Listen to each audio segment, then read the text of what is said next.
Join our family of creators. Your support means the world to us. Subscribe now to the Content Creator channel. Your support keeps us motivated and helps us bring you fresh, exciting content every week. Hit that subscribe button and be part of our journey. Nearly 7 million Americans marched. Here's what happened, why it matters, and the latest fallout in 10 minutes. From Los Angeles to New York, from Chicago to DC, the message was loud. No kings. Something happened on Saturday. It was big. It was loud. It was everywhere. Nearly 7 million people stepped out of their homes and into the streets. They did this in more than 2,700 places across the United States. This was not just a protest. It was a historic moment. Estimates said it was 2 million more than the last big rallies in June. This was the No Kings protest. From the wide avenues of Los Angeles to the packed streets of New York City, Chicago, Washington, D.C., Austin, Texas. People gathered in small towns, met in public parks and town squares. The wave of protest even stretched beyond the nation's borders, with solidarity rallies overseas. It was a coordinated display of public feeling on a scale rarely seen.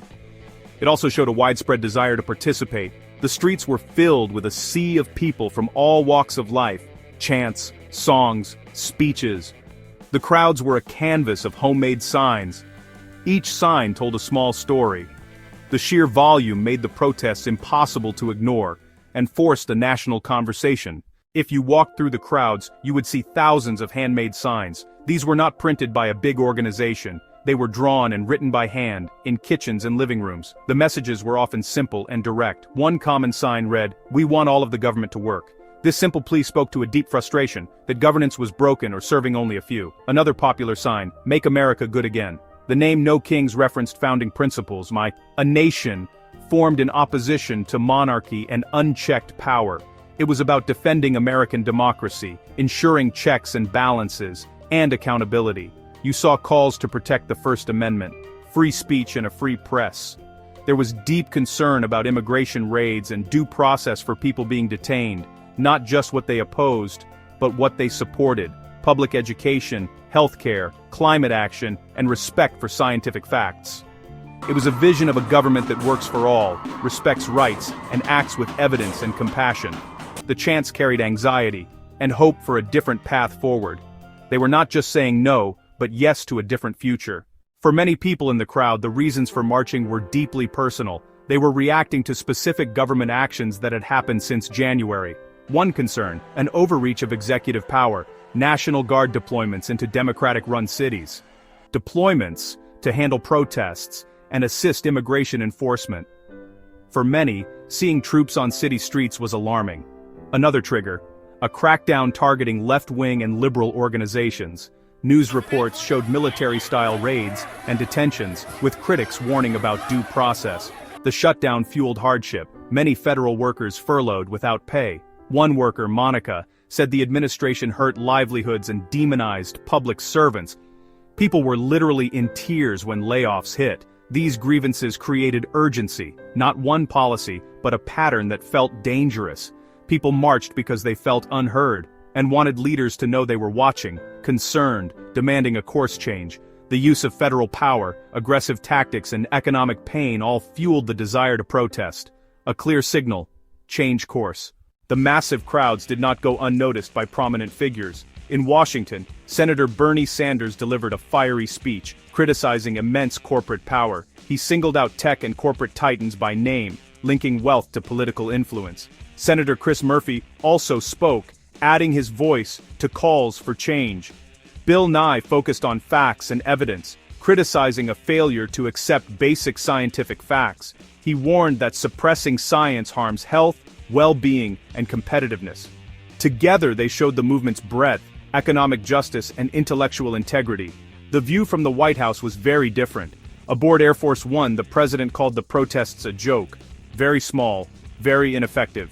He described protesters as whacked out and not representative of the country. The language aimed to delegitimize a broad-based expression of public discontent. His response became part of the story. Derision over dialogue. Over the weekend, the president shared an AI-generated meme depicting himself as a king in a fighter jet. In the clip, the jet appears to dump sewage over protesters. Crude imagery designed to provoke. Allies amplified the post. Vice President J.D. Vance shared similar AI memes, defended by some as satire, condemned by others as dehumanizing and beneath the office. It spotlighted AI's growing role in politics, how fast synthetic media can inflame tensions and shape opinion. Critics warned about AI used to smear opponents or incite anger. The sewage video was not just a meme, it was a warning. Before the protests, there was tension. DHS warned of potential unrest after a difficult summer, but the Indivisible Project committed to non-violent action and trained tens of thousands in safety and de-escalation. Training kept focus on message, not conflict. In Portland and New York City, police reported no arrests, remarkable given the scale. Planning and discipline prevented chaos. Images were not of destruction or clashes, but of people marching, chanting, holding signs. Non-violence was strategic. Refusing distractions kept attention on policy and leadership. It proved millions can gather powerfully, visibly, and safely. A powerful display of disciplined civil disobedience. Republican leaders framed the marches as a partisan attack. The speaker dubbed them a Hate America rally, a phrase echoed by allies. Some tied protests to the government shutdown, accusing Democrats of prolonging it to appease marchers. The aim: question authenticity, and put marchers on the defensive over patriotism. What remains? First, the historic scale. 7 million is hard to dismiss. It signaled scrutiny of power, a demand for checks and balances, not a ruler above the law. It also forced a conversation about AI, misinformation, digital etiquette, and the dignity of office. Energy will flow into voter registration, lobbying, and future demonstrations. Ultimately, No Kings was a fundamental exercise of American democracy. Peaceful assembly and petition. On one Saturday in October, millions chose to speak up. The question now: will leaders listen?